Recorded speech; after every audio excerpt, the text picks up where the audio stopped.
Hello दोस्त, आज हम आप लोग के लिए लेते आए हैं फिजिक्स का क्यूक रिवीजन वीडियो। जिस तरह हम मैथ का लेकर आए पूरा फार्मूला का, उसी प्रकार आज हम लेकर आए हैं फिजिक्स का। इसमें आपका 2 नंबर और 3 नंबर का क्वेश्चन तो पूरा क्लियर है, और जितना भी ऑब्जेक्टिव है फिजिक्स से आएगा सब इसमें आपका क्लियर है, ठीक है ना।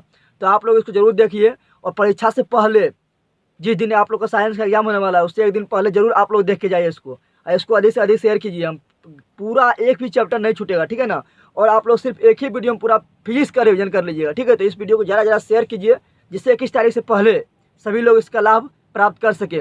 और हमारे चैनल पर जो नए सब्सक्राइबर हैं वो भी चैनल को सब्सक्राइब कर लें। इसमें अभी तक हम मैथ का, साइंस का और हिंदी का मॉडल सेट कंप्लीट डाल चुके हैं, और सोशल साइंस का भी लगभग समाप्त होने वाला है, ठीक है। और मैथ का जो है क्यूक रिवीजन वीडियो सारा फार्मूला सिर्फ 1 घंटा हम समाप्त कर चुके हैं। उसी प्रकार ये रहा मेरा फिजिक्स का। चलो स्टार्ट करते हैं। तो पहला मेरा है प्रकाश का परावर्तन वर्सेस प्रकाश का अपवर्तन। दोनों साथ में ले चलेंगे, क्योंकि दोनों साथ में लेके पढ़ने के बाद मज़ा आता है, ठीक है ना, और तुलना करने पर ज़्यादा होता है। चलो स्टार्ट करते हैं। पहला मेरा प्रकाश का परावर्तन है। तो प्रकाश का परावर्तन क्या है? तो प्रकाश का परावर्तन किसे कहते हैं? प्रकाश का अपारदर्शी, क्योंकि प्रकाश पार नहीं होना चाहिए, क्योंकि परावर्तन पढ़ रहे हैं। प्रकाश को अपारदर्शी चिकनी सतह से टकराकर पुनः उसी माध्यम में लौटने की घटना को प्रकाश का परावर्तन कहते हैं। क्या कहते हैं? प्रकाश का परावर्तन। और अपवर्तन किसे कहते हैं? तो अपवर्तन भी देख लीजिए आप लोग। अपवर्तन कहते हैं जब प्रकाश, इसमें पारदर्शी माध्यम, इसमें पारदर्शी माध्यम होगा कि इसमें प्रकाश पार करना चाहिए। तो जब प्रकाश एक माध्यम से दूसरे माध्यम में प्रवेश करता है तो वह अपने पूर्व पथ से विचलित हो जाता है, यानी वह अपने पूर्व पथ से थोड़ा विचलित हो जाता है, ठीक है ना। प्रकाश के इस घटना को प्रकाश का अपवर्तन कहा जाता है। अब थोड़ा देखते हैं, फिर आते हैं पहले वाला में। देखते हैं क्या प्रकाश के परावर्तन के 2 नियम होता है। कितना नियम होता है? 2 नियम होता है। कौन कौन? आपतित किरण, परावर्तित किरण तथा आपतन बिंदु पर डाला गया अभिलंब, तीनों एक ही तल में होता है। आपतित किरण, परावर्तित किरण और ये आपतन बिंदु पर डाला गया अभिलंब तीनों एक ही तल में होता है। तीनों एक ही तल में है ना। ये मेरा आपतित किरण है, ये परावर्तित किरण है, ये अभिलंब है, और ये मेरा आपतन कोण है, और ये मेरा परावर्तन कोण है। तो क्या होता है? आपतित किरण और अभिलंब के बीच के कोण को आपतन कोण कहते हैं, और परावर्तित किरण और अभिलंब के बीच के कोण को परावर्तन कोण कहते हैं। दूसरा नियम है मेरा कि ये आपतन कोण बराबर होता है परावर्तन कोण। ये प्रकाश के परावर्तन काफ़ी इंपॉर्टेंट है आपका, इसमें 2 नंबर भी क्लियर होगा, ठीक है ना। अगला देखते हैं। अगला मेरा है समतल दर्पण के लिए आपतन कोण तथा परावर्तन कोण का मान 0 होता है, क्योंकि समतल दर्पण पर किरण 90 डिग्री पर आपतित होता है, ठीक है ना। और 90 डिग्री पर आपतित होने पर क्या होता है? जब 90 डिग्री पर होगा, ये 90 डिग्री के शर्त है, 90 डिग्री के लिए शर्त है। जब 90 डिग्री पर आपतित होगा उसके लिए शर्त है, ठीक है ना। जब 90 डिग्री पर आपतित होगा तो क्या होगा? पुनः जो है उसी पथ पर लौट जाएगा। उसी पथ पर लौट जाएगा तो गैप थोड़ा सा भी नहीं बनेगा। यहाँ तो गैप बना हुआ है, कौन इसलिए बना है, यहाँ गैप बना हुआ है इसलिए कौन बन रहा है, लेकिन वहाँ गैप नहीं बनेगा, इसलिए आपतन कोण और परावर्तन कोण का मान क्या होगा? 0 होगा। आगे बढ़ते हैं। प्रकाश का अपवर्तन हम पढ़ लिए, आप इसका नियम देखते हैं। प्रकाश का अपवर्तन के 2 नियम है। कितना है? जिस प्रकार उसका 2 नियम था उसी प्रकार इसका भी 2 नियम है। उसमें पहला नियम क्या था? जिस प्रकार उसका पहला नियम था आपतित किरण, परावर्तित किरण और अभिलंब तीनों एक ही तल में होता है, उसी प्रकार इसका भी पहला नियम समान है, सिर्फ दूसरा नियम अलग होता है। दूसरा नियम काफ़ी इंपॉर्टेंट है। पहला नियम क्या है? आपतित किरण, उसमें परावर्तित किरण बोलते थे, परावर्तन में परावर्तित किरण बोलते थे, लेकिन यहाँ अपवर्तन है, यहाँ बोलेंगे अपवर्तित किरण। तो आपतित किरण, अपवर्तित किरण और उस बिंदु पर डाला गया अभिलंब तीनों एक ही तल में होता है, तीनों एक ही तल में होता है। देखो आपतित किरण और ये माध्यम पार कर गया है और यह अपना पथ से विस्तृत हो गया है, तो आपतित किरण, अपवर्तित किरण और उस बिंदु पर डाला गया ये अभिलंब तीनों एक ही तल में है, तीनों देखो एक ही जगह एक ही तल में है, ठीक है ना। ये होगा पहला नियम। दूसरा नियम प्रकाश का अपवर्तन का क्या है? दूसरा नियम प्रकाश का अपवर्तन का है कि प्रकाश के किसी विशेष वर्ण के लिए है। दूसरा नियम काफी इंपॉर्टेंट है, क्योंकि ये स्नेल का नियम होता है। प्रकाश के किसी विशेष वर्ण के लिए आपतन कोण की जिया, आपतन कोण की जिया का मतलब साइन आई, ठीक है ना। आपतन कोण की जिया का मतलब साइन आई तथा अपवर्तन कोण की जिया, अपवर्तन कोण की जिया का मतलब साइन आर एक नियतांक होता है। यह है दूसरा नियम। इसी को बोलते हैं स्नेल का नियम भी कहा जाता है। अगर आपका एक नियम का 1 नंबर का है कि स्नेल का नियम क्या होता है, तो सिर्फ ये लिख दिए, स्नेल का नियम बराबर साइन आई बटा साइन आर बराबर क्या होता है? एक नियतांक। आगे बढ़ते हैं। अगला मेरा है समतल दर्पण में हमेशा प्रतिबिंब जो बनता है, याद रखना काफी इंपॉर्टेंट, आभासी बनता है, हमेशा आभासी। सीधा बनता है। आभासी मतलब क्या? सीधा। सीधा मतलब आभासी, आभासी मतलब सीधा। जब सीधा बनेगा तो तुरंत बोलेंगे आभासी, जब आभासी बनेगा तो तुरंत बोलेंगे सीधा। तो आभासी बनता है सीधा बनता है और बराबर, याद रखना बराबर बनता है, बराबर एवं दर्पण के पीछे प्रतिबिंब बनता है। देख लो यहाँ पर, यहाँ वस्तु है, वस्तु से किरण 90 डिग्री पर गया तो पुनः उसी पद पर लौट गया, फिर जितना डिग्री पर गया उतना डिग्री पर लौट गया। तो ये प्रतिबिंब जो लौट रहा है ये लग रहा है इधर से आ रहा है पीछे से, और ये प्रतिबिंब जो यहाँ टकरा के ये इधर लौट रहा है, ये मेरा लग रहा है कि ये इधर से आ रहा है। और हम जानते हैं कि प्रतिबिंब कब बनता है, जब कम से कम दो किरण आपस में मिलता है। तो दो किरण यहाँ पर लगता है, मिलता हुआ प्रतीत हो रहा है, तो यहाँ मिलता हुआ प्रतीत हो रहा है, तो प्रतिबिंब मेरा यहाँ पर बनेगा, और ये मिलता हुआ प्रतीत हो रहा है, ये इसलिए मेरा क्या आभासी प्रतिबिंब है। और देख लो ये वस्तु के लंबाई के बराबर है और दर्पण के पीछे है, और जब ये प्रतीत हो रहा है तो आभासी है, और मुँह कस के ऊपर है तो ये सीधा है। तो सीधा जब भी बनता है तो वो आभासी होता है, ठीक है ना, ये जानना है। फिर समतल दर्पण की फोकस दूरी एवं वक्रता केंद्र अनंत पर होता है। क्यों? क्योंकि ये देखो जब समांतर आया है, ठीक है ना, तो दर्पण के टकराने वाली कहीं काटेगा, कहीं पर जो है मुँह कस नहीं काटेगा, ठीक है ना, क्योंकि हम जानते हैं कि दर्पण के समांतर जब किरण कोई आपतित होता है, ठीक है ना, तो क्या होता है, वो टकराने के बाद जिस बिंदु पर काटती है, टकराने के बाद तो एक समतल दर्पण में टकराने के बाद कोई बिंदु पर नहीं काटता है, ठीक है ना, इसलिए इसका वक्रता केंद्र और वक्रता त्रिज्या कहाँ पर होगा, अनंत पर। कहाँ पर होगा, अनंत पर, याद रखना है। और इसका जो आवर्धन क्षमता होता है वो +1 होता है, +1, ये भी काफ़ी इंपॉर्टेंट है। कैसे +1?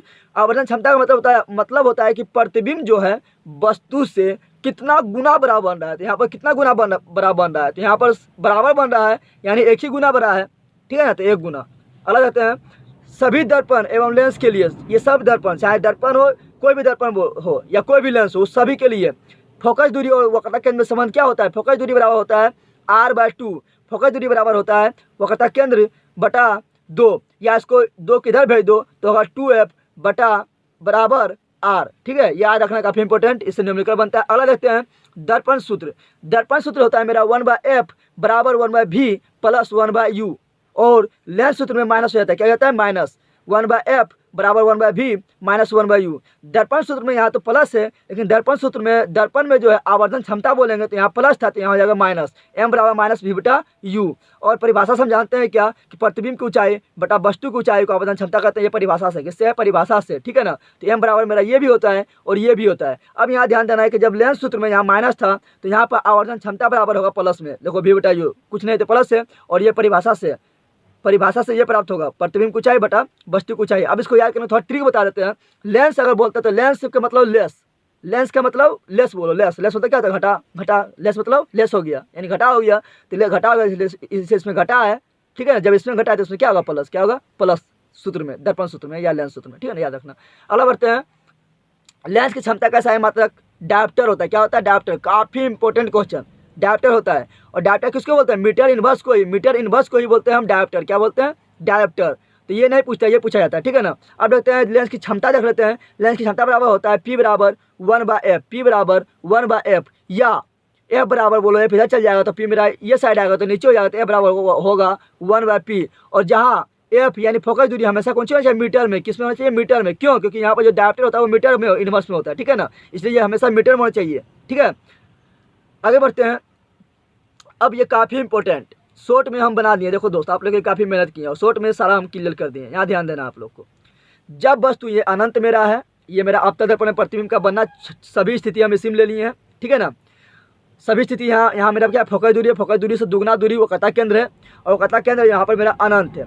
ये मेरा 1 number, 2 number, 3 number, 4 number, 5 number, 6 number, ये सभी वस्तु का स्थिति दिखाया गया है, बारी बारी से वस्तु को रखे हैं, ठीक है ना, और बनाया है इसका प्रतिबिंब, ठीक है। अब आप लोग देखिए, जब वस्तु अनंत पर स्थित हो तो प्रतिबिंब कहाँ बनता है, 1 नंबर खोल लो, फोकस पर बनता है। कहाँ बनता है, फोकस पर बनता है। कैसा बनता है, तो छोटा बनता है, देखो छोटा बहुत है, इससे छोटा है ना, बहुत छोटा बनता है। कैसा बनता है, तो उल्टा बनता है, ऊपर तो ये नीचे, उल्टा बनता है। कैसा बनता है, उल्टा बनता है, ठीक है ना।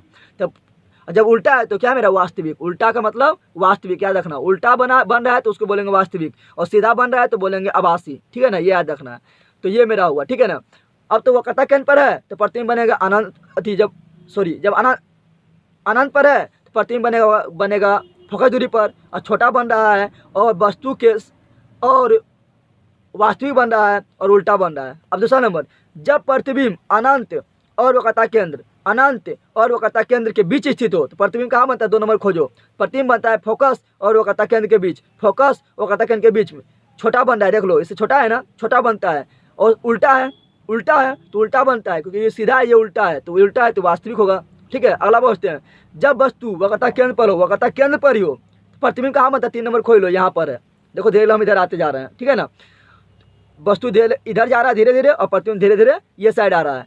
तो प्रतिबिंब मेरा जब वस्तु वक्रता केंद्र पर हो, प्रतिबिंब मेरा वक्रता केंद्र पर ही बनता है और बराबर बनता है। देखो जितना बड़ा ये उतना बड़ा ये, बराबर बनता है और उल्टा है। देख लो उल्टा है ना, ये ऊपर तो ये नीचे, उल्टा है तो उल्टा बनता है। जब उल्टा है तो उसको बोलेंगे वास्तविक। क्या बोलेंगे, वास्तविक। तो वास्तविक बनता है।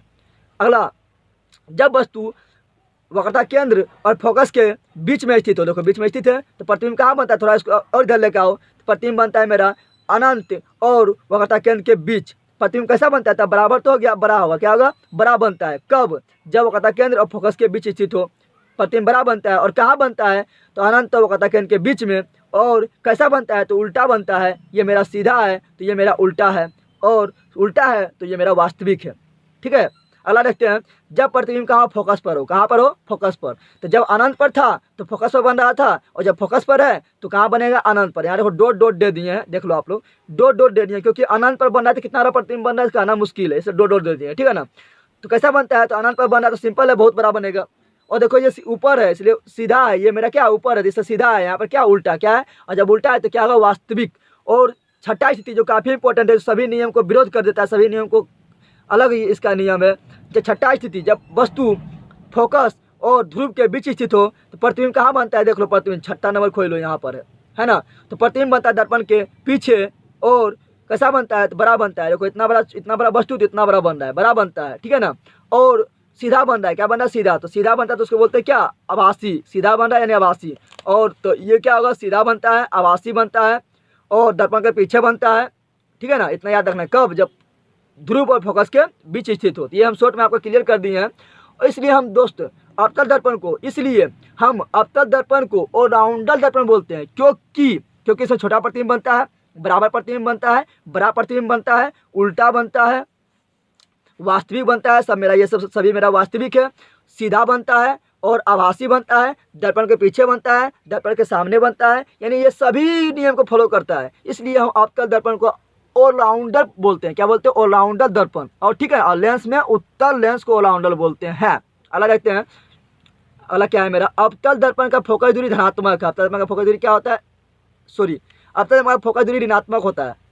यहाँ आप लोग कर लीजिए, ऋणात्मक होता है। क्या होता है, ऋणात्मक होता है। क्यों, क्योंकि यहाँ जब वस्तु टकराएगा तो फोकस क्या है, सामने है। जब दर्पण के जब ये साइड होता है, वो ये जो पी है, ध्रुव है, या इसको बोलते हैं हम क्या, मूल बिंदु बोलते हैं। मूल बिंदु से ये साइड होता है फोकस दूरी, तो उसको बोलते हैं ऋणात्मक, और ये साइड होता है तो उसको बोलते हैं धनात्मक। आगे बढ़ते हैं अब आगे।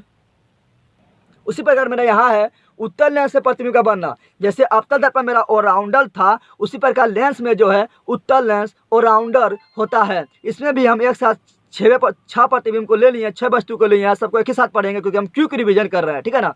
देखो ये मेरा क्या होता है, प्रथम फोकस दूरी, उससे दुगना दूरी को द्वितीय फोकस दूरी बोलते हैं। यहाँ पर मेरा अनंत है, यहाँ पर है द्वितीय फोकस दूरी, द्वितीय फोकस दूरी को वास्तविक फोकस दूरी बोलते हैं। और द्वितीय फोकस दूरी से दुगना दूरी को द्वितीय फोकस दूरी 2f2 बोलते हैं। और ये मेरा क्या है, अनंत, ठीक है ना। उसी प्रकार जिस तरह वहाँ अनंत में स्थित था तो फोकस पर बन रहा था, उसी प्रकार यहाँ भी बनेगा, ठीक है। सब जस्ट वही नियम फॉलो करेगा। तो देख लो एक नंबर मेरा पर कहाँ है, देख लो आप लोग, एक नंबर मेरा कहाँ है, अनंत पर। कहाँ है, तो जब वस्तु अनंत पर स्थित है तो एक नंबर खोजो, एक नंबर मेरा कहाँ है, फोकस पर। देखो f2 फोकस पर बनता है। जब वस्तु अनंत में स्थित हो, प्रतिबिंब फोकस पर बनता है। कैसा बनता है, तो उल्टा बनता है। कैसा बनता है तो इससे छोटा बनता है। और जब उस उल्टा है तो क्या होगा, वास्तविक। तो वास्तविक बनता है, उल्टा बनता है, छोटा बनता है, और फोकस पर बनता है। अब 2 नंबर में आओ, ये 2 नंबर में जब वस्तु अनंत और 2f1 के बीच स्थित हो तो प्रतिबिंब कहाँ बनता है, 2 नंबर देखो यहाँ पर है। तो प्रतिबिंब f2 और 2f2 के बीच में बनता है। कैसा बनता है, तो छोटा बनता है, इससे छोटा थोड़ा है। और कैसा बनता है, तो उल्टा बनता है। जब उल्टा है तो वास्तविक है। अगला नंबर 3 नंबर में आओ, जब वस्तु का यहाँ लेते आओ, कहाँ पर, 2f1 पर। जब 2f1 पर स्थित हो तो प्रतिबिंब कहाँ बनेगा, 2f2 पर। देखो 3 नंबर है ना, 2f2 पर बनेगा। कैसा बनेगा, जितना बड़ा वस्तु है उतना बड़ा बनेगा, यानी बराबर बनेगा, ठीक है ना। और कैसा बनेगा, तो ये सीधा है, ये उल्टा है तो उल्टा बनेगा। जब उल्टा है तो वास्तविक है, वास्तविक बनेगा। अब आओ वस्तु के यहाँ लेते आते हैं 4 नंबर में। जब वस्तु 2f1 और f1 के बीच में स्थित हो तो प्रतिबिंब कहाँ बनेगा, देख लो यहाँ बन रहा है। कैसा बन रहा है, पहले कहाँ बन रहा है, तो अनंत और 2f2 के बीच में बन रहा है। कैसा बन रहा है, तो वस्तु से बड़ा बन रहा है, वस्तु इतना बड़ा है तो इससे वस्तु से बड़ा बन रहा है। और कैसा बन रहा है, वस्तु ऊपर है, सीधा है, तो ये उल्टा बन रहा है। जब उल्टा बन रहा है तो क्या है मेरा, वास्तविक। क्या है, वास्तविक। अब यहाँ लेकर आओ आगे फोकस पर। जब वस्तु फोकस पर स्थित हो, प्रतिबिंब कहाँ बनेगा, अनंत पर। देखो अनंत ये है मेरा, अनंत पर बन रहा है, ये अनंत का चिन्ह है, ठीक है ना, अनंत पर बन रहा है। और अनंत पर बन रहा है तो पता नहीं कितना बड़ा बनेगा, कितना बड़ा बनेगा ये पता नहीं है, इसलिए हम इसको डॉट डॉट दे दिए, ठीक है ना। तो बहुत बड़ा बनेगा, कहाँ बनेगा, अनंत पर बनेगा। कैसा बनेगा, कितना बड़ा बनेगा, तो बहुत बड़ा बनेगा। और उल्टा बन रहा है, देखो ये सीधा ऊपर है तो सीधा 5 नंबर, यहाँ पर उल्टा बनेगा। क्या बनेगा, उल्टा बनेगा। और उल्टा है तो वास्तविक है। शायद आप लोग काफ़ी अच्छा समझ गए होंगे एक ही वीडियो में। अब यहाँ थोड़ा देख लेते हैं फोकस दूरी। उत्तल लेंस की फोकस दूरी क्या होता है, तो फोकस दूरी इसका वास्तविक फोकस दूरी f2 होता है, इसलिए उत्तल लेंस का फोकस दूरी क्या होता है, धनात्मक। जब फोकस दूरी धनात्मक तो क्षमता भी धनात्मक, क्योंकि फोकस दूरी पर ही क्षमता होता है, P = 1/f, ठीक है। यहाँ देख लेते हैं मुख्य अक्ष ये है मेरा, ठीक है ना, और ये मेरा मूल बिंदु है। मूल बिंदु से इधर वाला दूरी क्या होता है मेरा, इधर वाला दूरी होता है, सॉरी ये इधर वाला दूरी होता है निगेटिव। क्या होता है, निगेटिव। और मुख्य अक्ष के राइट हैंड साइड वाला दूरी होता है मेरा पॉजिटिव। क्या होता है, पॉजिटिव। यानी आपतित किरण के विपरीत दिशा मेरा विपरीत हो रहा है, उल्टा हो रहा है, इसलिए माइनस। और आपतित किरण की दिशा में क्या होगा, पॉजिटिव। मुख्य अक्ष के ऊपर दूरी मापेंगे तो होगा पॉजिटिव, और मुख्य अक्ष के नीचे दूरी मापेंगे तो होगा मेरा निगेटिव। इतना याद रखना है, ठीक है ना। आगे देखते हैं छठा स्थिति मेरा। छठा स्थिति क्या होता है, छठा स्थिति में जब वस्तु यहाँ रखेंगे हम प्रकाश केंद्र और फोकस के बीच में, तो प्रतिबिंब जो बनेगा ये इधर ही बनेगा, ठीक है ना, वस्तु की ओर बनेगा। वस्तु की ओर कहाँ बनेगा, तो जो है वस्तु के बाद कहीं भी, वस्तु के बाद, वस्तु के पीछे, यहाँ भी बन सकता है, यहाँ भी बन सकता है, यहाँ भी बन सकता है, यहाँ भी बन सकता है, वस्तु के पीछे कहीं भी बन सकता है, ठीक है ना। वस्तु के पीछे बनेगा, कहाँ बनेगा, वस्तु के पीछे।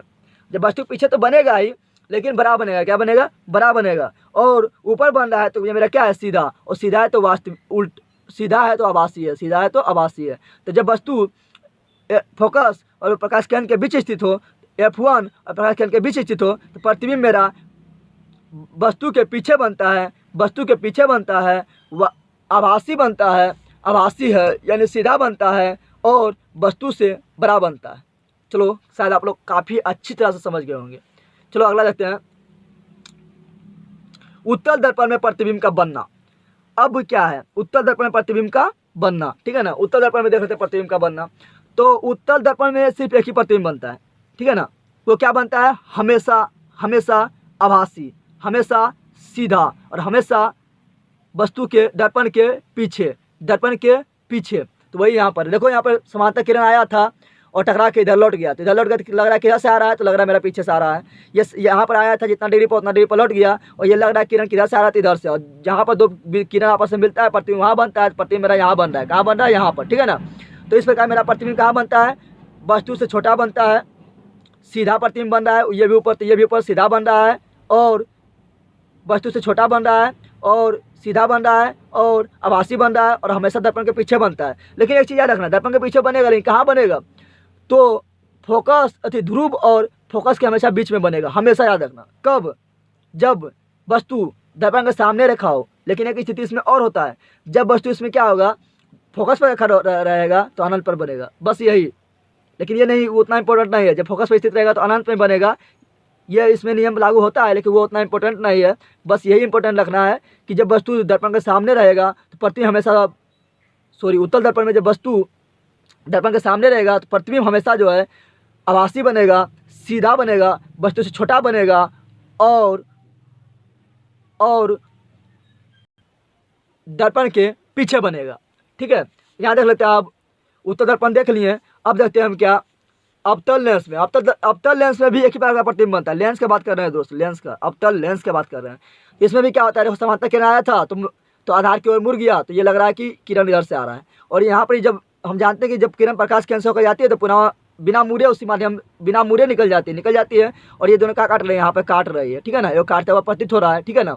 इसलिए मेरा क्या आभासी प्रतिबिंब है, आभासी है, यानी देखो ऊपर है तो सीधा है, और वस्तु से क्या है मेरा, छोटा है, वस्तु से क्या है, छोटा है, ठीक है ना। तो ये अवतल दर्पण में सिर्फ एक ही स्थिति संभव है, कैसा, तो हमेशा सीधा, आभासी, वस्तु से छोटा, और वस्तु की ओर, वस्तु भी इधर, प्रतिबिंब भी इधर, ठीक है।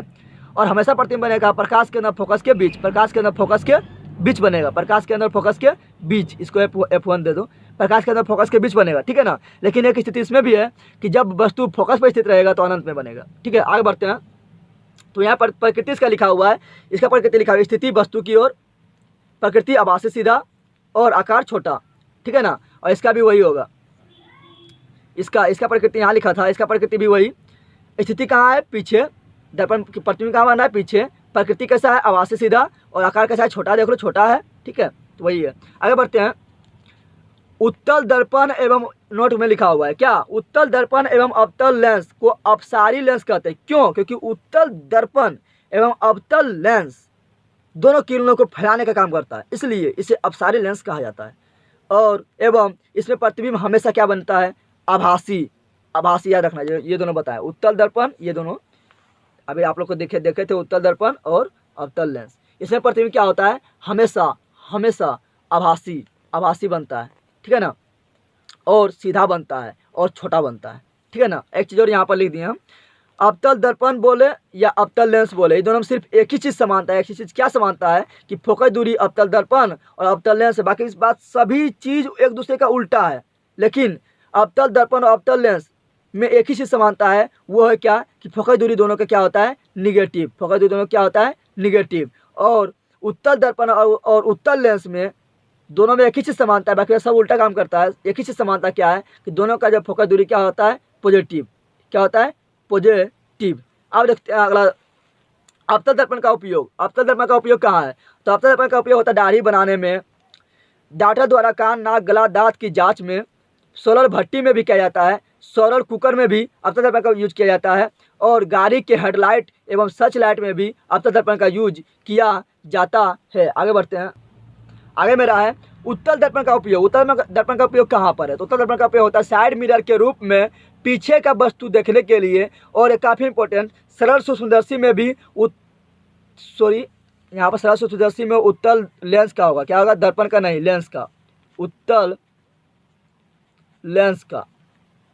उत्तल दर्पण का यूज होगा साइड मिरर के रूप में पीछे देखने के लिए वस्तु के रूप में, और साइड मिरर के रूप में सूक्ष्मदर्शी में जो होगा, सरल सूक्ष्मदर्शी में, उसमें होगा उत्तल लेंस। क्या होगा? उत्तल लेंस, याद रखना है। अब देखते हैं थोड़ा, तारे का टिमटिमाना, क्षर मुड़ा हुआ दिखाई देना, कहाँ पर? पानी में, और पानी में मछली थोड़ा ऊपर दिखाई देना, ये सब किसका कारण है? तो इसका कारण है प्रकाश का अपवर्तन के कारण, ठीक है ना। ये सभी तो आप लोग जानते हैं। ये आगे बढ़ते हैं। हीरा का चमकना या मृग मरीचिका का बनना। मृग मरीचिका जब देखते हैं ना हम लोग कि गर्मी में क्या लगता है कि दूर में लगता है पानी है, क्या है? पानी, लेकिन पानी रहता नहीं है, ठीक है ना, वो हवा झिलमिलाते रहता है। यानी मृग मरीचिका का बनना किसके कारण है? इसका कारण है प्रकाश का पूर्ण आंतरिक परावर्तन, ठीक है ना। हीरा का चमकना भी प्रकाश का पूर्ण आंतरिक परावर्तन, और मृग मरीचिका का बनना भी प्रकाश का पूर्ण आंतरिक परावर्तन। अच्छा, हीरा का चमकना, ठीक है ना, ये क्यों चमकता है? अच्छा, इसका हीरा का अपवर्तनांक कितना होता है? इसका अपवर्तनांक होता है 2.42, और हीरा का अपवर्तनांक सबसे अधिक होता है, ठीक है ना, क्योंकि सबसे कठोर ये है।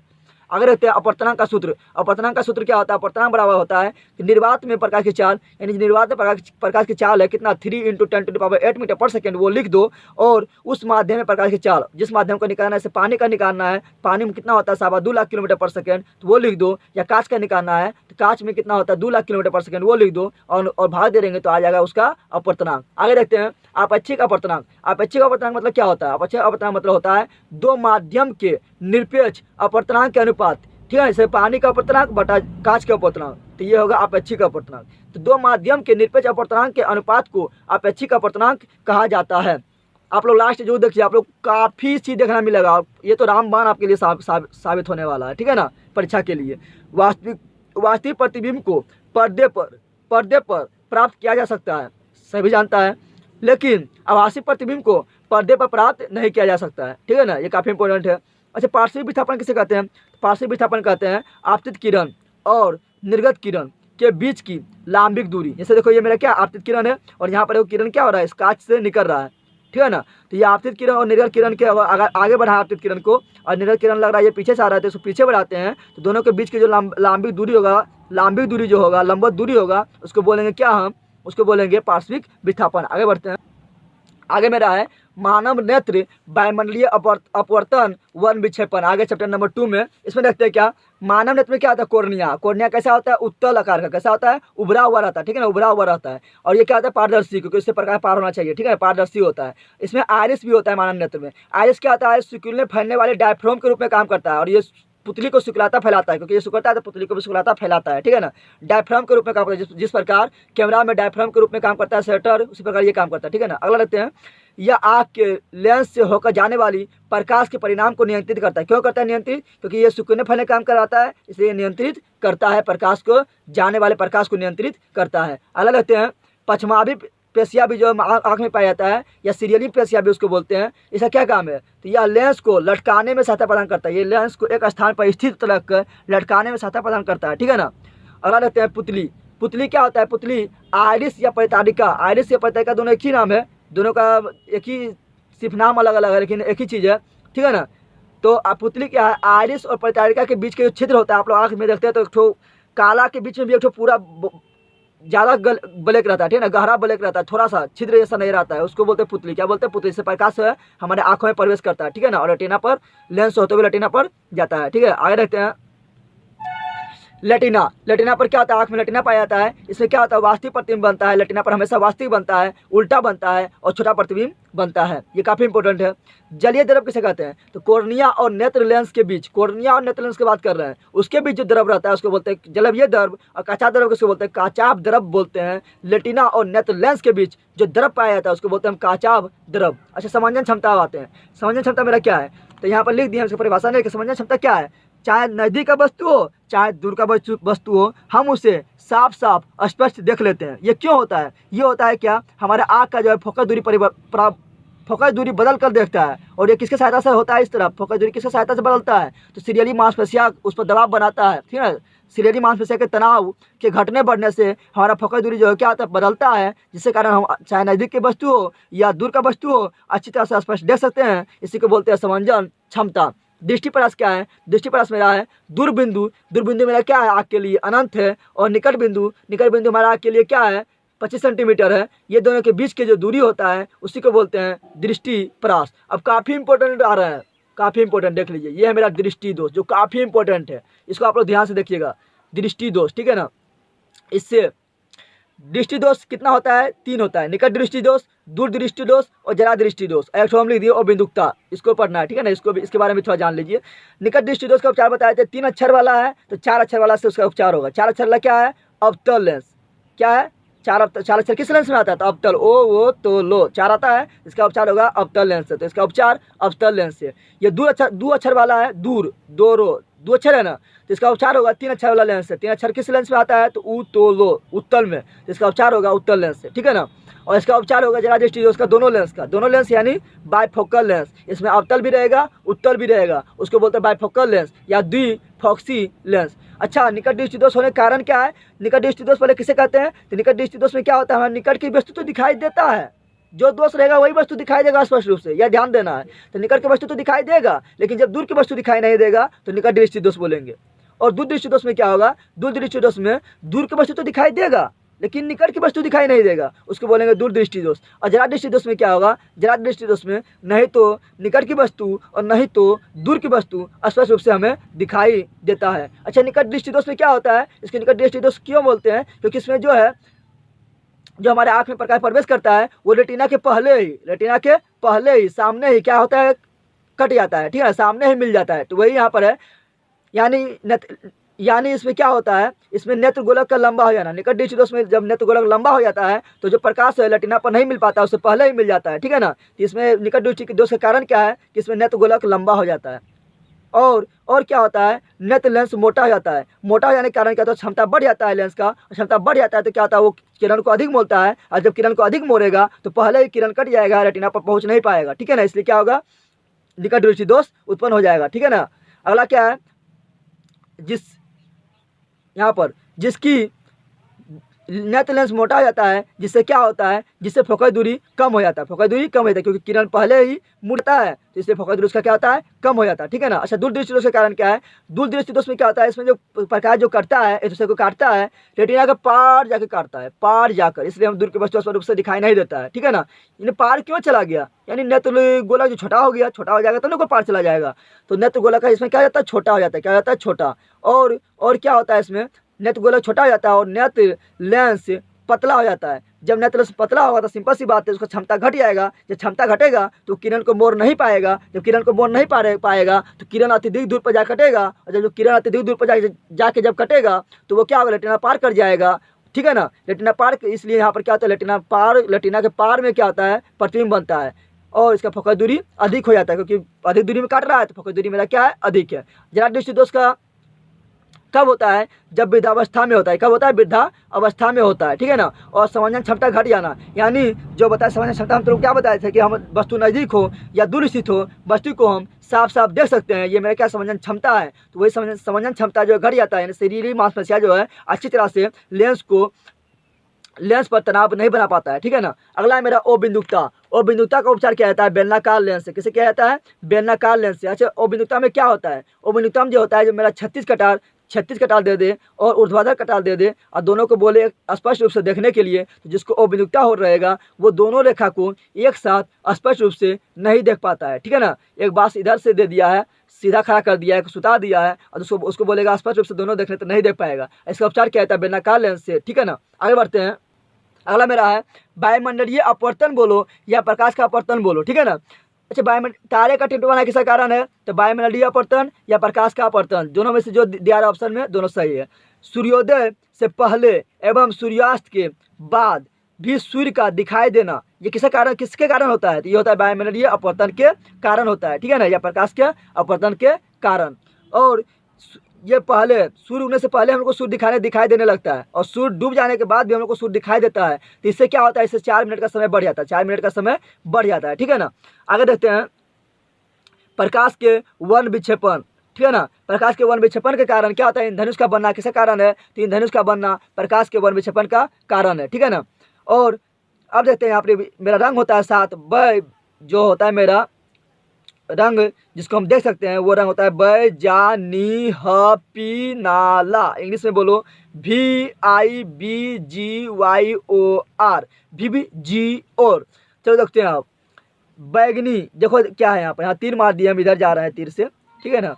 अगर हम इधर जाएंगे तो तरंगदैर्घ्य बढ़ेगा, तरंगदैर्घ्य बढ़ेगा, और तरंगदैर्घ्य अपवर्तनांक में बहुत दुश्मनी है। तरंगदैर्घ्य बढ़ेगा तो अपवर्तनांक घटेगा, और अपवर्तनांक घटेगा तो तरंगदैर्घ्य बढ़ेगा, ये दोनों काफ़ी दुश्मनी है। ठीक है ना, एंटी चलता है दूसरे का।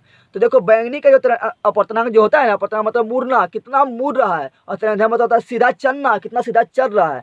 तो देखो बैंगनी जो होता है अपवर्तनांक सबसे अधिक होता है, यानी सबसे अधिक प्रकाश कौन मुड़ता है, बैंगनी। और जब अपवर्तनांक सबसे ज़्यादा तो तरंगदैर्घ्य सबसे कम, तरंगदैर्घ्य सबसे कम। ठीक है ना। तो बैंगनी का अपवर्तनांक सबसे अधिक होता है और तरंगदैर्घ्य सबसे कम होता है। ठीक है ना। और जिसका तरंगदैर्घ्य सबसे कम होगा, यानी जो ज़्यादा मुड़ेगा, जिसका अपवर्तनांक ज़्यादा होगा, उसका परिकिरण भी सबसे अधिक होता है। ठीक है ना। अब लाल रंग का देखते हैं, लाल रंग का क्या होता है, अपवर्तनांक सबसे कम है, यानी ये सबसे कम मुड़ता है, सबसे कम मुड़ता है, यानी ज़्यादा सीधा चलता है। जब ज़्यादा सीधा चलता है तो तरंगदैर्घ्य क्या होगा, सबसे यहाँ पर अधिक होगा, तरंगदैर्घ्य सबसे अधिक होता है, ये दोनों दुश्मनी होता है। तो अपवर्तनांक सबसे कम तो तरंगदैर्घ्य सबसे अधिक, लाल का, ये याद रखना है। और जब तरंगदैर्घ्य सबसे अधिक है तो इसका परिकिरण कम होगा, सबसे कम परिकिरण इसी का होगा। ठीक है। आगे बढ़ते हैं। और आप लोग पढ़े होंगे वर्ण विक्षेपण किसे कहते हैं, तो वर्ण विक्षेपण किसे कहते हैं, जब श्वेत प्रकाश प्रिज्म से पार होता है, प्रिज्म से होकर गुजरती है, तो वो 7 रंगों में विभक्त हो जाती है, और इस घटना को कहते हैं प्रकाश का वर्ण विक्षेपण। और यह 7 रंग जिस पत्ती पर प्राप्त होता है उसे हम स्पेक्ट्रम कहा जाता है। आगे बढ़ते हैं।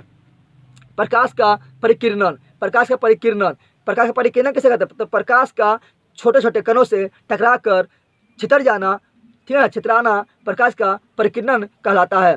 प्रकाश के परिकिरण के कारण ही आकाश का रंग नीला दिखाई देता है, क्योंकि इसका अपवर्तनांक कम होता है, जिसके कारण क्या होता है, ये ज़्यादा इसका परिकिरण होता है, छितरा जाता है आकाश में, और हमें नीला दिखाई देता है। आकाश में ज़्यादा फैल जाता है ये, और नीला दिखाई देता है। और सूर्योदय एवं सूर्यास्त के समय लाल लाल दिखाई देता है। किसके कारण? प्रकाश के परिकिरण के कारण। क्या होता है कि जो प्रकाश का तरंगदैर्घ्य सबसे अधिक होता है, इसलिए प्रकाश पृथ्वी पर आसानी से पहुंच जाता है। लेकिन बाकी बात जो उस समय क्या होता है, पृथ्वी और सूर्य के बीच काफ़ी दूरी होता है, जिसके कारण क्या होता है कि सभी रंग का परिकिरण, सभी रंग जो है आकाश में उधर ही रह जाता है, क्योंकि उसका तरंगदैर्घ्य सबसे कम है और ऐसा तरंगदैर्घ्य ज़्यादा था तो लाल पृथ्वी तक पहुँच जाता है। इसलिए सूर्योदय एवं सूर्यास्त के समय सूर्य लाल दिखाई देता है। ठीक है ना। आगे बढ़ते हैं, विद्युत धारा में पहुँचते हैं। विद्युत धारा आवेशों या इलेक्ट्रॉन के प्रवाह को क्या कहते हैं? विद्युत धारा कहते हैं। ठीक है ना। अच्छा, आवेश का सही मात्रक क्या होता है? तो आवेश का सही मात्रक होता है कूलम, जिसे हम C से इंडिकेट करते हैं। ठीक है ना। अच्छा, एक कूलम बराबर कितना होता है? तो एक कूलम बराबर होता है 6.25 × 10⁻18 इलेक्ट्रॉन। अच्छा, इलेक्ट्रॉन पर आवेश कितना होता है? तो इलेक्ट्रॉन पर आवेश होता है 1.6 × 10⁻19 कूलम। और इलेक्ट्रॉन पर जो आवेश होता है वो होता है निगेटिव। देखो यहाँ निगेटिव दिए हैं, निगेटिव। ठीक है ना। और अच्छा, प्रोटॉन पर आवेश कितना होता है? तो प्रोटॉन पर भी आवेश समान होता है, जितना इलेक्ट्रॉन पर उतना प्रोटॉन पर, लेकिन ये होता है पॉजिटिव। क्या होता है? पॉजिटिव। आगे बढ़ते हैं, विद्युत विभव क्या है? विद्युत विभव का पहले हम परिभाषा बताते हैं कि एकांक आवेश को अनंत से किसी आवेश के विद्युत क्षेत्र में के किसी बिंदु पर लाने में जो कार्य किया जाता है उसे विद्युत विभव कहते हैं। ठीक है ना। फिर बोलते हैं, अनंत से एकांक विद्युत आवेश को अनंत से किसी बिंदु तक लाने में, विद्युत क्षेत्र के किसी बिंदु तक लाने में जो कार्य किया जाता है उसे विद्युत विभव कहते हैं। यानी कार्य करने में, आवेश को लाने में जो कार्य किया जाता है, कार्य बटा आवेश, विद्युत विभव बराबर, जिसे भी से इंडिकेट किया जाता है, कार्य बटा आवेश W/Q होता है। अच्छा, W यानी कार्य का सही मतलब जूल, और आवेश यानी Q का सही मतलब सेकेंड। यानी विद्युत विभव का सही मात्रक हो गया जूल बटा सेकेंड, जूल बटा सेकेंड। और जूल बटा सेकेंड को ही बोलते हैं क्या? हम वोल्ट। क्या बोलते हैं? वोल्ट। इस प्रकार विद्युत विभव का सही मात्रक क्या हो गया? वोल्ट। और विद्युत विभव एवं विभवांतर का सही मात्रक क्या होता है? वोल्ट होता है। क्या होता है? वोल्ट। और वोल्ट ये नाम क्यों रखा गया? क्योंकि इसका खोज किया था अलेसांड्रो वोल्टा नामक वैज्ञानिक ने, इसलिए उसके सम्मान में इसे जूल बटा पर सेकेंड को वोल्ट कहा जाता है। आगे बढ़ रहा है ओम के नियम। तो ओम के नियम आप लोग सभी जानते हैं कि क्या होता है। ओम के नियम निश्चित ताप पर होता है। ठीक है ना। तो वही यहाँ लिखा हुआ है, यदि किसी चालक ताप में परिवर्तन न हो, यानी ताप क्या हो? निश्चित हो, तो उसमें प्रवाहित विद्युत धारा यानी I उसके सिरों के बीच उत्पन्न विभवांतर यानी V के समानुपाती होता है। यानी जो विभवांतर है वो समानुपाती होता है I के, यानी विभवांतर ज़्यादा तो धारा ज़्यादा और विभवांतर कम तो धारा कम। अब जब जैसे समानुपाती हटता है तो हम लोग जानते हैं कि एक नियतांक आता है। तो यहाँ जो नियतांक आएगा वो आएगा R। अब इसको सजा के लिखते हैं तो R को पीछे लिखते हैं और I के पहले, तो V बराबर क्या हुआ मेरा? IR। अब परीक्षा में आपको किसी तरह भी पूछ सकता है कि बताओ इनमें से कौन सही है। आपको V बराबर IR दे देगा, या I बराबर जो है I को इधर ही रखेगा, R को इधर भेजेगा तो हो जाएगा V/R। तो I बराबर V/R, या R को इधर ही रखेगा, I को इधर भेज देगा तो R बराबर क्या आ जाएगा? V/I। तो ये सभी मेरा सही है। क्या है? सही। यहाँ पर R मेरा क्या है? तो R मेरा क्या है? जहाँ R एक नियतांक है जिसे हम प्रतिरोध कहते हैं, जिसे प्रतिरोध कहा जाता है। आगे बढ़ते हैं, प्रतिरोध का सही मात्रक क्या होता है? प्रतिरोध का सही मात्रक ओम होता है। क्या होता है? ओम। ओम का संकेत इस तरह होता है। और प्रतिरोधकता का सही मात्रक क्या होता है? प्रतिरोधकता का सही मात्रक ओम मीटर होता है। अब काफ़ी इंपॉर्टेंट पॉइंट, ठीक है ना। प्रतिरोध किन किन बातों पर डिपेंड होता है? प्रतिरोध निम्न बातों पर निर्भर करता है। किसकी बातों पर निर्भर करता है? तार की लंबाई पर। अर्थात तार की लंबाई जब बढ़ेगी तो प्रतिरोध बढ़ेगी, और तार की लंबाई घटेगी तो प्रतिरोध घटेगी। समानुपाती मतलब यही होता है कि एक बढ़ता है दूसरा भी बढ़ेगा, एक घटेगा दूसरा भी घटेगा। तार की मोटाई पर, अर्थात तार की मोटाई जो है, मोटाई ए मतलब छतफल यानी मोटाई, ठीक है ना। मोटाई बढ़ेगा तार का तो प्रतिरोध घटेगा, मोटाई बढ़ेगा तो प्रतिरोध घटेगा। देखो यहाँ उल्टा है ना, बटा में यानी उल्टा है। तो मोटाई बढ़ेगा तो प्रतिरोध घटेगा, और मोटाई घटेगा तो प्रतिरोध बढ़ेगा। ठीक है। अगला है तार की प्रकृति पर। तार की प्रकृति पर भी प्रतिरोध निर्भर करता है। यदि चांदी का तार है तो प्रतिरोध सबसे कम, यदि तांबा का तार है तो थोड़ा उससे ज़्यादा प्रतिरोध, अगर इसी प्रकार एल्युमिनियम का तार है तो थोड़ा वो दोनों से ज़्यादा प्रतिरोध, और लोहा का तार है तो चांदी, तांबा, एल्युमिनियम से भी ज़्यादा प्रतिरोध इसमें होगा। यानी प्रकृति पर भी निर्भर करता है। रो मेरा क्या है? इसको रो को बोलते हैं प्रतिरोधकता। क्या बोलते हैं? प्रतिरोधकता को हम रो से निकल करते हैं। ये क्या है? चालक तार की प्रतिरोधकता। अच्छा, रो बराबर क्या होगा? तो रो को हम इधर रख लेते हैं, तो इधर इधर आएगा तो होगा RA, और L इधर आएगा तो L हो जाएगा नीचे, तो RA/L होगा। ठीक है ना। अच्छा, प्रतिरोध तो 3 बातों पर डिपेंड किया है, 1, 2, 3 पर, लेकिन प्रतिरोधकता जिसका सही मतलब क्या होता है? ओम मीटर, वो कितने बात पर निर्भर किस पर निर्भर करता है, तो वो सिर्फ जो है चालक की प्रकृति पर निर्भर करता है, चालक की प्रकृति पर निर्भर करता है। वो तार की लंबाई पर निर्भर नहीं करता है। प्रतिरोधकता तार की लंबाई पर निर्भर नहीं करता है, प्रतिरोधकता मोटाई पर निर्भर नहीं करता है, वो चालक तार पर निर्भर करता है, ठीक है ना, चालक तार की प्रकृति पर। आगे बढ़ते हैं। प्रतिरोधों का संयोजन। प्रतिरोध का संयोजन दो प्रकार से किया जाता है। एक श्रेणी क्रम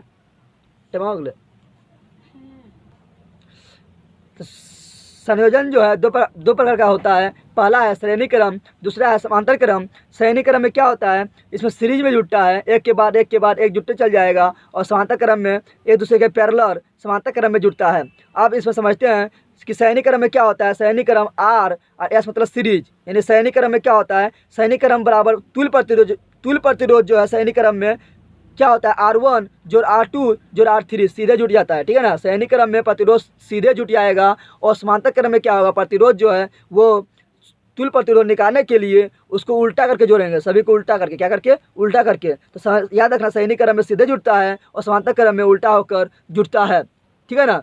तो इसमें श्रेणी क्रम में होगा RS बराबर R1 जोड़ R2 जोड़ R3 और समांतर क्रम में होता है 1/RP बराबर 1/R1 plus 1/R2 plus 1/R3, ठीक है ना। और ये किसमें क्या होता है, श्रेणी क्रम में, श्रेणी क्रम में क्या होता है, धारा समान होता है। देखो एक ही तार धारा समान होगा, जिसमें धारा समान होता है लेकिन विभवांतर अलग अलग होता है।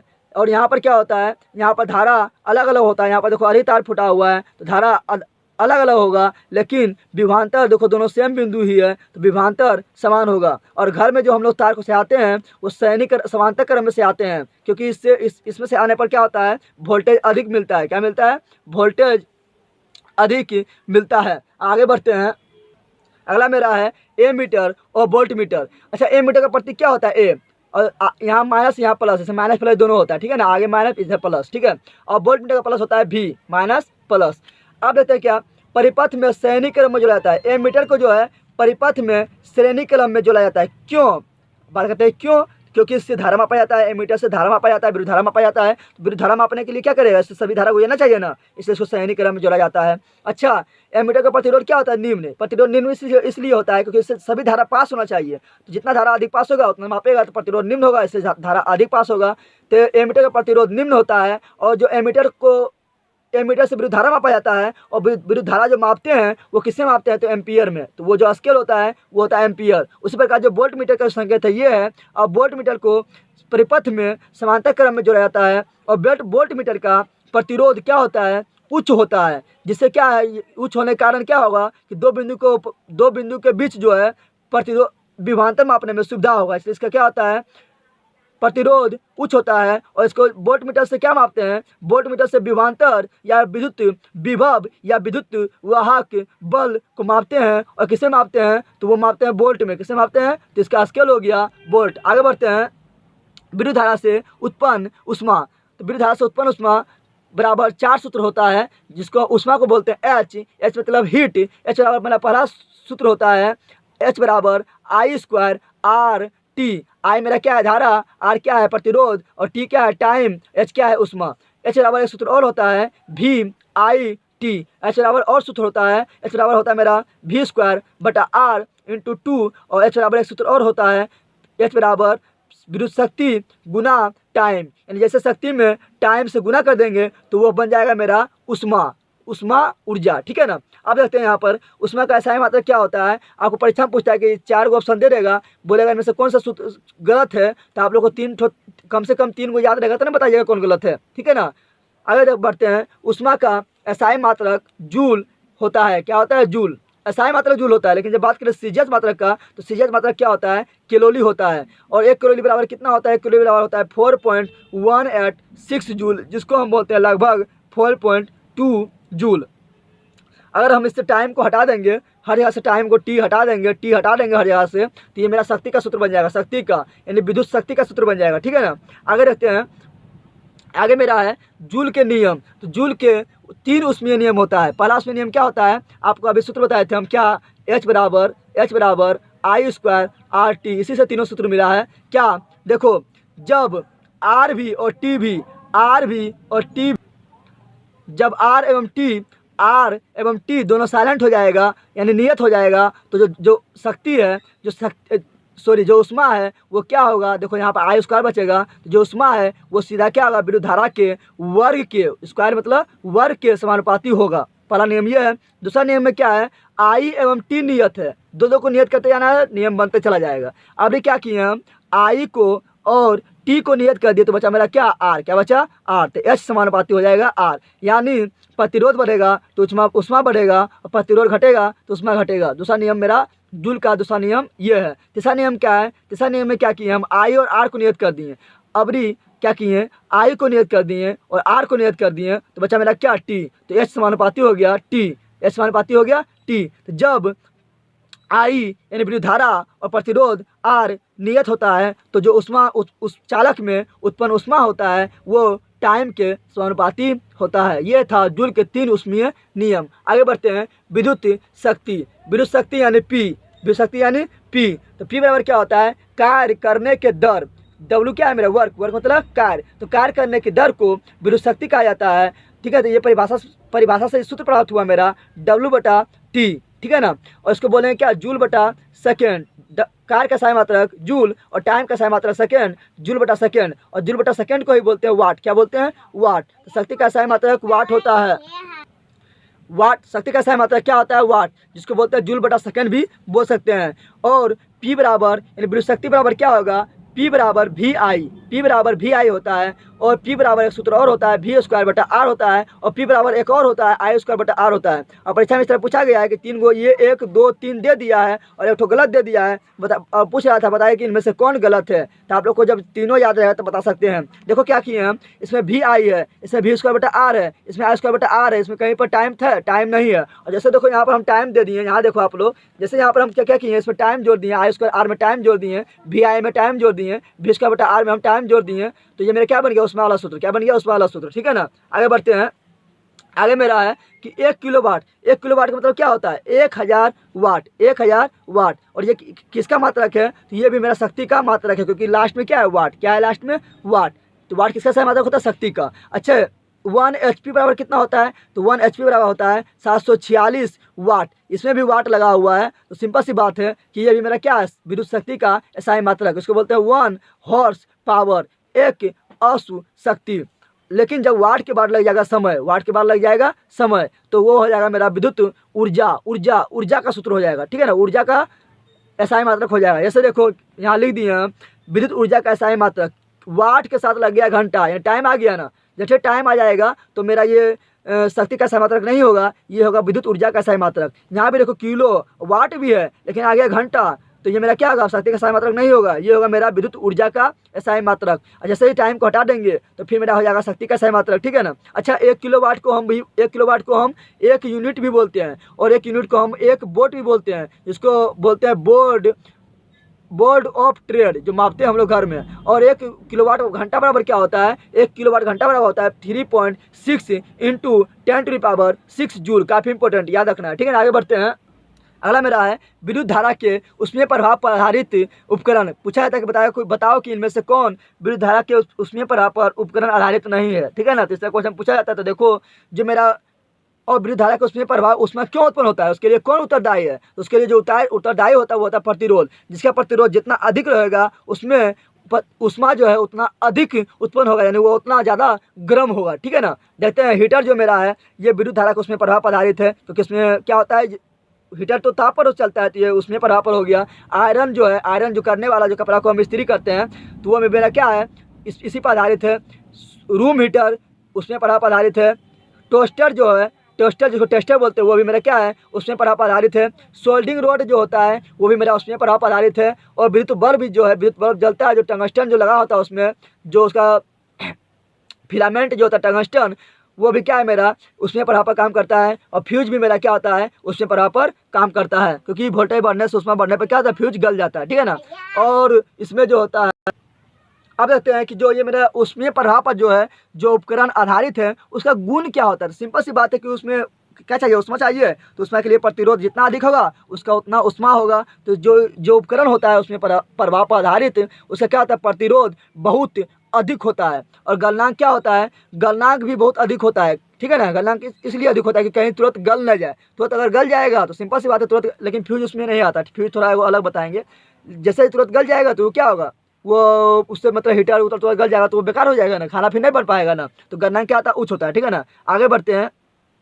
हीटर का जो कुंडली होता है उसमें क्या होता है, उसमें नाइक्रोम की तार लगा होता है। क्या लगा होता है, जो कुंडली होता है इस पर जो होता है उसमें नाइक्रोम की तार लगा रहता है। और विद्युत बल्ब का जो फिलामेंट होता है वो टंगस्टन का बना होता है। किसका बना होता है, टंगस्टन का। और विद्युत बल्ब में जो भरा जाने वाला गैस होता है वो होता है अक्रिय गैस। क्या होता है, अगर अक्रिय गैस ऑप्शन में रहे और ये दोनों नहीं रहे तो अक्रिय गैस मारना है। अगर आर्गन रहे और नाइट्रोजन नहीं रहे तो आर्गन गैस मारना है, ठीक है ना। अक्रिय गैस में जो सबसे अधिक भरा जाता है वो है मेरा आर्गन गैस। अक्रिय गैस में कौन सा गैस भरा जाता है, तो वो मेरा आर्गन गैस। और कभी नाइट्रोजन भी कभी कभी भरा जाता है। आगे बढ़ते हैं। आगे मेरा सुरक्षा फ्यूज काफ़ी इंपॉर्टेंट है। फ्यूज, फ्यूज क्या होता है, फ्यूज किससे बनता है, जस्ता और टीन को मिला दो तो फ्यूज बनेगा। क्या बनेगा, फ्यूज। या लेड और टीन को मिला लो तभी क्या बनेगा, फ्यूज। और टीन का जो फ्यूज होता है, सिर्फ टीन का भी फ्यूज बनता है, ठीक है ना। तो जस्टा एवं टीन का मिश्रण को फ्यूज कहते हैं। लेड एवं टीन को मिश्रण को भी फ्यूज कहा जाता है। ये दोनों से मिलकर भी फ्यूज बनता है। अच्छा, फ्यूज का गुण क्या है, तो सिंपल सी बात है, फ्यूज क्या करता है, हमारे उपकरण को जले नहीं, इसलिए हम फ्यूज को लगाते हैं कि ज़्यादा वोल्टेज आए तो उपकरण जले नहीं, इसलिए हम क्या लगाते हैं, फ्यूज। क्या लगाते हैं, फ्यूज, ठीक है ना। तो फ्यूज क्या करता है, धारा को रोकता है, यानी इसका कब रोकेगा, जब उसका प्रतिरोध अधिक होगा, ठीक है ना। यानी उसको जब अवरोध उत्पन्न करने की क्षमता अधिक होगा, इसलिए इसका क्या होता है, फ्यूज का प्रतिरोधकता अधिक होता है। और फ्यूज का दूसरा गुण क्या होता है कि ज़्यादा वोल्टेज आए तो गल जाए। क्या है, गल जाए। तो गलेगा कब, जब उसका गलनांक कम होगा। तो फ्यूज का पहला गुण है प्रतिरोध अधिक, प्रतिरोधकता अधिक होता है, प्रतिरोधकता अधिक होता है और गलनांक कम होता है। आगे बढ़ते हैं। विद्युत धारा का चुंबकीय प्रभाव लास्ट चैप्टर में रहा है। इसमें क्या होता है, चुंबक होता है। क्या होता है, चुंबक, ठीक है ना। चुंबक पर उदाहरण देखते हैं। चुंबक में क्या होता है, चुंबक में दो ध्रुव होता है, नॉर्थ और साउथ। और चुंबक में जो है ध्रुव पर ज्यादा शक्ति होता है, ठीक है ना, ध्रुव पर ज्यादा शक्ति होता है। और चुंबकीय क्षेत्र का क्या होता है, उत्तरी ध्रुव से निकलता है, दक्षिणी ध्रुव में जाता है।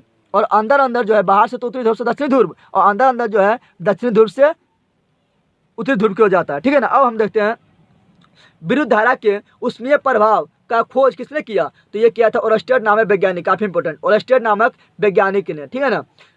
और आगे देखते हैं। चुंबकीय क्षेत्र रेखा एक दूसरे को कभी नहीं काटती। क्यों नहीं काटती, क्योंकि काटी गई बिंदु पर दो स्पर्श रेखा खींची जा सकती है जो दो दिशाओं को दिखाएगी। हम लोग जानते हैं कि चुंबकीय क्षेत्र रेखा का निश्चित दिशा होता है और इसलिए उसका दो दिशा संभव नहीं होगा। इसलिए चुंबकीय क्षेत्र रेखाएं एक दूसरे को कभी नहीं काटती है। अगला देखते हैं मैक्सवेल के दक्षिण हस्त नियम। मैक्सवेल के दक्षिण हस्त नियम कहता है कि हम अपने चालक तार को हम अपने दाएं हाथ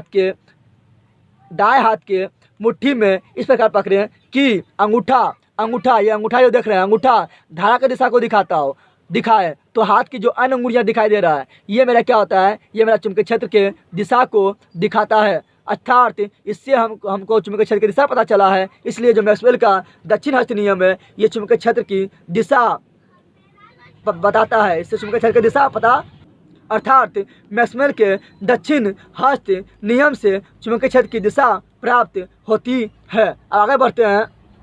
आगे मेरा काफ़ी इंपॉर्टेंट फ्लेमिंग के बायां हस्त नियम।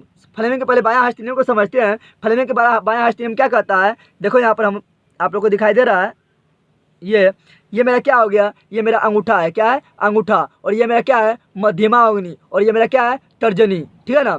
तो फ्लेमिंग के बायां हस्त नियम कहता है कि हम अपने मध्यमा, तर्जनी, ये वाला तर्जनी और अंगूठा को इस प्रकार फैलाएं, इस प्रकार लंबवत फैलाएं कि ये जो मेरा मध्यमा जो ये मेरा है ये धारा की दिशा को दिखाए, ये तर्जनी जो है ये चुंबकीय क्षेत्र की दिशा को दिखाए, तो ये अंगूठा जो है ये अपने आप जो है चुंबकीय क्षेत्र में लगने वाले बल की दिशा को दिखाएगा, चालक पर लगने वाले बल की दिशा को दिखाएगा। ये मेरा क्या है, फ्लेमिंग का नियम। तो इससे मेरा क्या हुआ, बल की दिशा अपने आप पता चल रहा है। तो फ्लेमिंग के बायां हस्त नियम से हमें बल की दिशा प्राप्त होता है। तो देखें यहाँ पर फ्लेमिंग के बायां हस्त नियम से बल की दिशा प्राप्त होता है, ठीक है ना। इसमें जो धारा दिशा दिया रहता है और चुंबकीय क्षेत्र दिया रहता है। और फ्लेमिंग के जब हम बायां हाथ के नियम लगाते हैं तो बल का दिशा अपने आप पता चल जाता है कि दिशा में बल लग रहा है। अंगूठा क्या दिखाता है, बल के दिशा को, या बल की दिशा को ही बोलते हैं गति की दिशा, क्योंकि जिधर बल रहेगा उधर ही गति करेगा।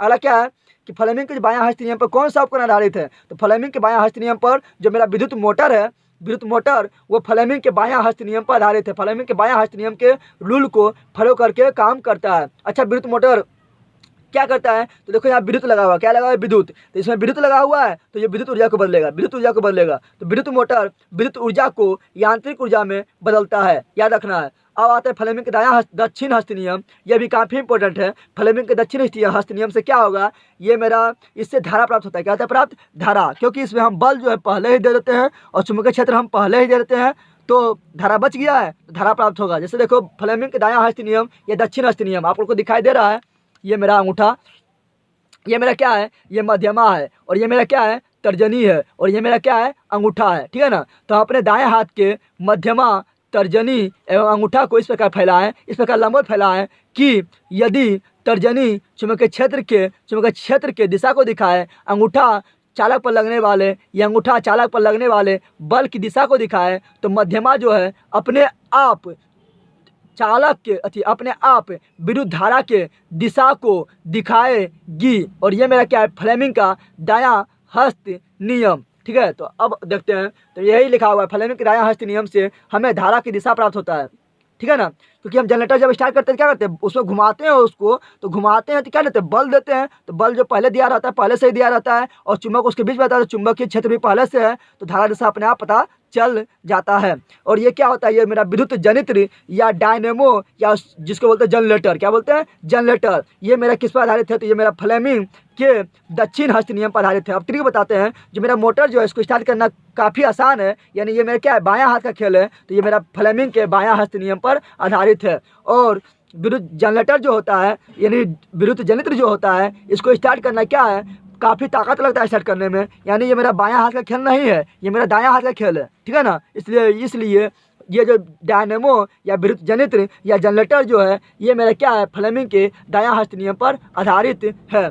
अब ये मेरा क्या करता है, डायनेमो या विद्युत जनित्र, ये क्या करता है, ये यांत्रिक ऊर्जा को विद्युत ऊर्जा में बदलता है, क्योंकि हम अंदर का ऊर्जा देते हैं, अंदर का ऊर्जा देकर उसको घुमाते हैं, तो ये इसलिए ये यांत्रिक ऊर्जा को विद्युत ऊर्जा में बदलता है। यानी आपको ये वाला याद है कि विद्युत मोटर विद्युत है तो विद्युत को बदलेगा, तो आपको ये अपने आप याद रहेगा। आगे बढ़ते हैं, विद्युत जनित्र दो प्रकार का होता है, विद्युत जनित्र या जनरेटर या डायनेमो दो प्रकार का होता है, एक AC और दूसरा DC। अच्छा, AC जनरेटर में क्या होता है, इसमें धारा की दिशा क्या होता है, निश्चित नहीं होता है, धारा देखो ऐसे से बहता है, ठीक है ना।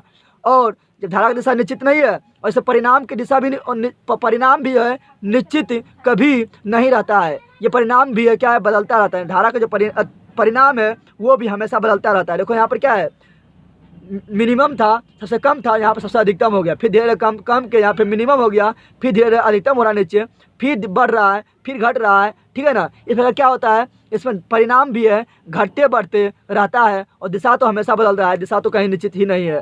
तो दिशा और परिणाम दोनों AC जनरेटर में, AC धारा में निश्चित नहीं होता है, लेकिन DC जनरेटर में क्या होता है, धारा की दिशा क्या होता है, निश्चित होता है, और परिणाम जो है, धारा का जो परिणाम है वो भी मेरा क्या होता है, निश्चित होता है। और इसका ग्राफ होता है इस प्रकार, देखो धारा दिशा भी निश्चित और परिणाम भी क्या होता है, निश्चित होता है।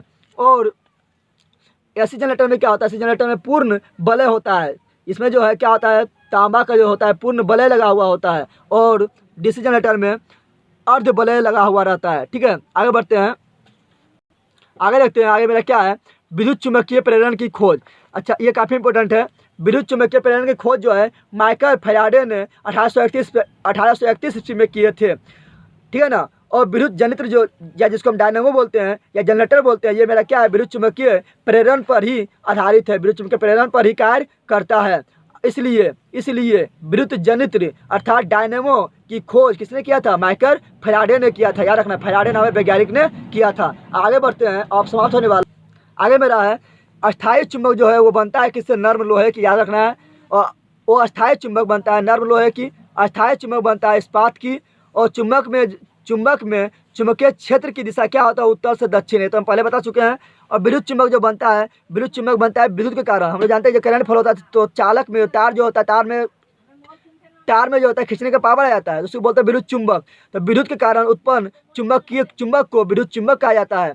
अच्छा, विद्युत चुंबक कौन कौन बात पर निर्भर करता है, किन किन बातों पर निर्भर करता है, तो ये करता है परिनालिका में फेरों की संख्या पर। अच्छा, परिनालिका क्या होता है, परिनालिका क्या होता है, एक विद्युत रोधी पदार्थ लो, उस पर तांबे के तार को लपट दो। आप लोग देखते हैं कि मोटर में देखते हैं कि तांबा तार लपटा हुआ रहता है, वो मेरा क्या होता है, वो मेरा परिनालिका रहता है ना, प्लास्टिक पर लपटा हुआ, ठीक है ना।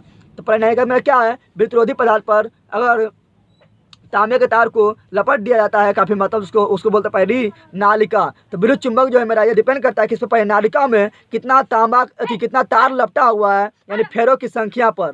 और दूसरा डिपेंड करता है विद्युत धारा के परिणाम पर भी, यानी उसका परिणाम कितना धारा बह रहा है, जितना अधिक धारा बहेगा उतना उसका चुंबक का गुण अधिक। विद्युत धारा के परिणाम जितना करंट ज़्यादा अधिक बहेगा उतना क्या होगा, विद्युत चुंबक ज़्यादा होगा, उसमें खींचने का पावर उतना अधिक होगा। अब करोड़ के पदार्थ की प्रकृति पर भी डिपेंड करता है कि वो तांबा का तार है या एल्युमिनियम का करोड़ है या चांदी का करोड़ है, उस पर भी डिपेंड करता है। ठीक है ना, आगे बढ़ते हैं।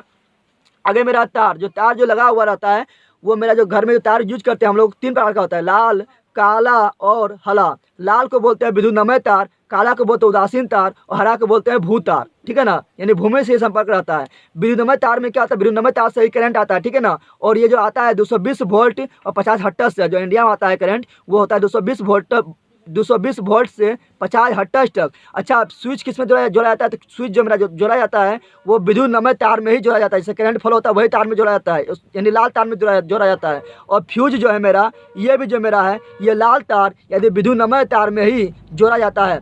और काला तार क्या होता है, उदासीन होता है। काला तार का क्या होता है, काला तार का जो विभव जो होता है वो शून्य होता है। और काला तार का काम क्या है, जितना धारा आया है उसको फिर क्या करता है, धारा को वापस पावर हाउस में पहुंचाने का काम करता है। और हरा तार मेरा क्या होता है, ये मेरा पृथ्वी से संपर्क में रहता है और ये सुरक्षा की दृष्टि से आवश्यक है। ठीक है ना, आगे रखते हैं अतिभारण। अतिभारण मेरा क्या है, यानी अतिभारण यानी ओवरलोडिंग। ये तारों के महत्तम मान से अधिक धारा जब होता है तो उसको बोलते हैं अतिभारण। अच्छा, ये कब होता है, तो तारों के महत्तम मान से यानी कितना करंट उसमें बह सकता है उसके अधिक महत्तम मान से अधिक धारा जब खींचने लगता है तार, कब खींचता है, जब उपकरण में की कुल शक्ति क्या है, स्वीकृत सीमा से बढ़ जाती है। यानी जो उपकरण की शक्ति जो सीमा था उसका स्वीकृत सीमा जो था उससे अगर बढ़ जाती है तो तारों में क्या होता है, तारों के जो महत्तम मान से अधिक धारा जो उसमें बहने लगती है और उसी को बोलते हैं हम क्या, अति भारण। अच्छा, लघुपतन क्या होता है, शॉर्ट सर्किट क्या होता है, शॉर्ट सर्किट आप लोग जानते हैं कि जब 2 तार किसी भी प्रकार से जब आपस में सट जाता है तो शॉर्ट सर्किट उत्पन्न होता है। उसमें क्या होता है, उसमें जो है तार का प्रतिरोध जो होता है लगभग शून्य हो जाता है। जब प्रतिरोध शून्य होगा तो सिंपल सी बात है धारा बढ़ेगा, और धारा क्या होता है, तो परिपथ में क्या होता है, बहुत अधिक धारा बहने लगती है और शॉर्ट सर्किट उत्पन्न हो जाता है। इस प्रकार आपका फिजिक्स का टोटल चैप्टर खत्म हुआ है। और बताएं कि आप लोग को ये वीडियो कैसा लगा है, और ये वीडियो आप लोग जरूर शेयर करें। आपका हम 1 घंटा में पूरा फीस खत्म कर दिए हैं, और इसको आप लोग अंतिम तक जरूर देखें और शेयर करें। और बताएं आप लोग को वीडियो कैसा लगा है, कमेंट जरूर करें। थैंक्स दोस्त, वीडियो को शेयर जरूर करें और बताएं आप लोग को वीडियो कैसा लगा है। ठीक है ना, और आप लोग इस तरह वीडियो चाहते हैं तो हम केमिस्ट्री का भी लेते आएंगे, और इससे आपका 2 नंबर का क्वेश्चन तो मानिए आपका अधिक से अधिक कवर हो गया है। ठीक है, तो मिलते हैं अगला वीडियो में। शेयर जरूर करें, सब्सक्राइब जरूर करें, लाइक जरूर करें और वीडियो को शेयर करें। आप लोग का जब इतना हम हेल्प कर रहे हैं तो आप लोग का भी जिम्मेदारी बनता है कि मेरा चैनल को आप लोग ही सपोर्ट कर सकते हैं। ठीक है ना, तो मेरे चैनल को आप लोग अधिक से अधिक शेयर करें, क्योंकि 21 तारीख से पहले सभी स्टूडेंट के पास पहुँच जाए। चलो, अच्छा पढ़ाई कीजिए। जय हिंद, थैंक्स।